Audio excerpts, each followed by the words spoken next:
What is a lucid interval in the world of estate and Medicaid planning? That's what we're going to be talking about today.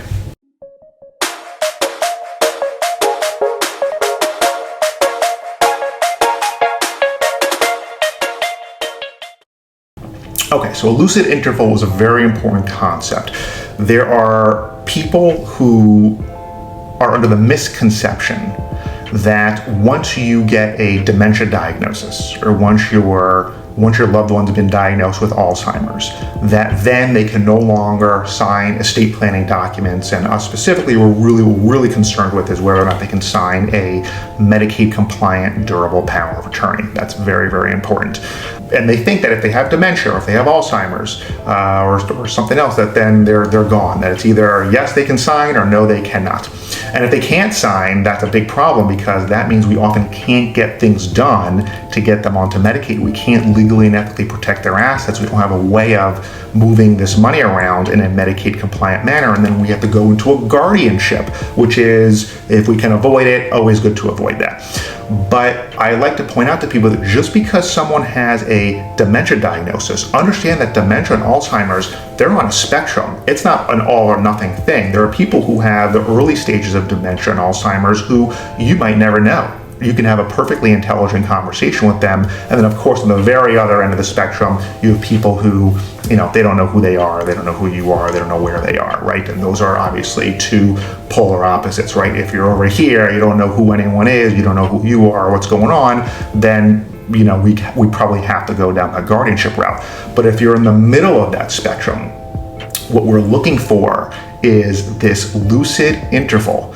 The law is very clear where if the person who's signing a power of attorney, and in our case we want it to be a Medicaid compliant power of attorney, which is different, if they can understand what they're signing when they sign it, then they can sign it and it will be just as effective, right? Even if they forget all about it later on that same day or the next day.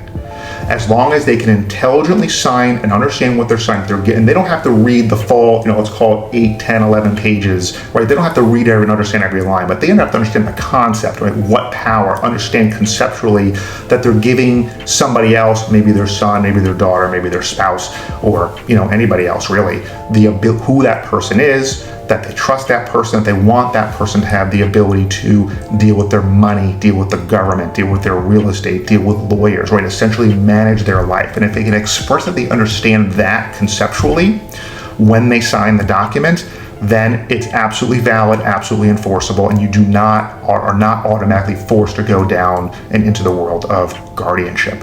Which again, sometimes we have to do that, but if we can avoid it, always good to avoid it. And if it's questionable, we have experts that we might bring into the case, third-party social workers or psychologists who might do a capacity evaluation to help us make that determination. But lawyers can make that determination, certainly if it's clear as well. So we're looking for a lucid, for an idea. Listen, we deal with this all the time. I'm an elder law attorney.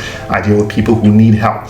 And we're looking to see if we can have a conversation with me or one of the lawyers on my staff to determine whether or not we are confident that they have the ability to understand what they're signing. And if we're not confident, we bring in a third-party expert to help us out. And that really, not only does it protect us, it protects you as well to make sure that no one accuses you, if you are the loved one of someone who needs Medicaid, of doing anything inappropriate. So do they have a lucid interval? If you want to talk about it and you're anywhere in the state of Florida, give us a call, set up a consultation. If you like this video, please share it, please give it a thumbs up, help us get good information out to Floridians everywhere. Thank you for watching.